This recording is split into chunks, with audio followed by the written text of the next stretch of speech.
पापा। कौन हो तुम? मैंने तुम्हें पहचाना नहीं। उस दिन की बात के लिए आप कब तक नाराज रहेंगे? लगता है तुम गलत एड्रेस पे आ गए हो। जिसे तुम ढूंढ रहे हो वो मैं नहीं हूं। पापा मानता हूँ सारी गलती मेरी थी, लेकिन घर से निकल जाने के लिए आपने कहा था। इतनी जल्दी भूल गए? मुझे बाप मानने से तुमने इनकार किया था, मैंने नहीं। और फालतू में किसी रिश्ते को ढूंढने से अच्छा है दोनों के रास्ते अलग अलग हो जाएं। फालतू का रिश्ता नहीं है हमारा पापा, बाप बेटे का है। इकलौती औलाद हूं मैं आपकी। लगता है आज सूरज पश्चिम से निकला है। जो तुझ जैसा इंसान समझदारी और रिश्तों की बातें कर रहा है।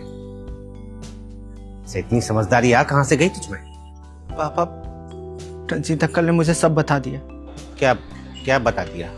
वही जिसकी वजह से इस नालायक बेटे की आंखें खुल गई। रंजीत अंकल, ये पैसे रख लो। किस बात के पैसे उज्जवल? रंजीत अंकल, आपने मुझ पे बहुत एहसान किया है। मुझे याद है जब 6 महीने पहले मेरे बाप ने मुझे घर से निकाल दिया था, तब आप ही थे जिन्होंने मुझे सहारा दिया, मुझे इस घर में लाकर रखा। मेरे खाने पीने से लेकर पहनने ओढ़ने तक कभी कोई कमी नहीं होने दी। यहाँ तक कि मेरी पहली जॉब भी आपकी सिफारिश से मिली है। इसलिए अंकल, मेरी पहली सैलरी पे तो आपका ही हक है। तब तो बेटा इन पैसों पर हक मेरा नहीं, तेरे बाप का बनता है। नहीं अंकल, मैं जिसे अपना बाप नहीं समझता उसको अपनी सैलरी क्यों दूं? क्योंकि बेटा बाप बाप होता है।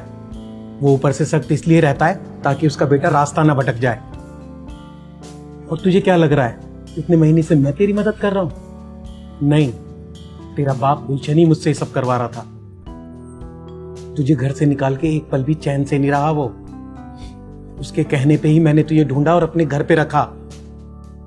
और तेरी ये जॉब उज्जवल मेरी सिफारिश से नहीं लगी थी, तेरे बाप ने सिफारिश करी थी।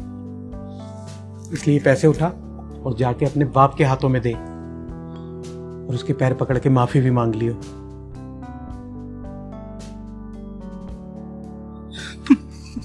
पापा, मुझे माफ कर दो, मैंने आपको गलत समझा। नशे की लत में और गलत दोस्तों की बातों में आके आपको भला बुरा कहा। लेकिन अब मुझे अपनी गलती का एहसास हो गया है। पापा, मुझे माफ कर दो प्लीज। पापा प्लीज।